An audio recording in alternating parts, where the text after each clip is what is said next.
Hi hello welcome to పన్నడ family రుచులకి స్వాగతం సుస్వాగతం. పానీపూరి అండి, వెరైటీగా ఉంటుంది కొద్దిగా. ఇప్పుడైతే నేను పూరీ కూర తీసుకుంటున్నాను. ఈ పూరి ముందుగా అయితే నేను పానీపూరీలను అయితే వేగించుకున్నానండి. వేగించుకొని ఇలాగా బొటనేలతో నొక్కితే ఇలాగైతే మనకి కన్నాలు అయితే పడతాయి. హోల్స్ అయితే చేసుకొని ఇందులోకి అయితే మనం ముందుగా చేసుకున్న పూరీ కూర అనేది వేసుకోవాలి. పానీపూరి అనేది నా స్టైల్ అండి, నా స్టైల్. ఈ పానీపూరి అనేది చాలా టేస్టీగానే ఉంది. ఇలా పూరీ కూరతో చేసినా కూడా చాలా బాగుంది. మీరు కూడా ఒకసారి పూరీ కూరతో ఇలా ట్రై చేసి చూడండి, చాలా బాగుంది టేస్ట్ కూడా.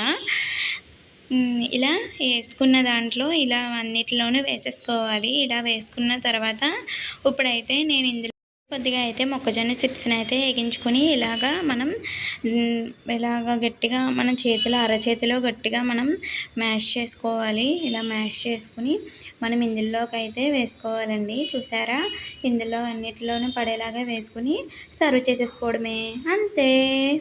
నా స్టైల్ పానీపూరి మీకు ఎలా అనిపించిందో కామెంట్ చేసేయండి. మరి మీరు కూడా ట్రై చేయండి.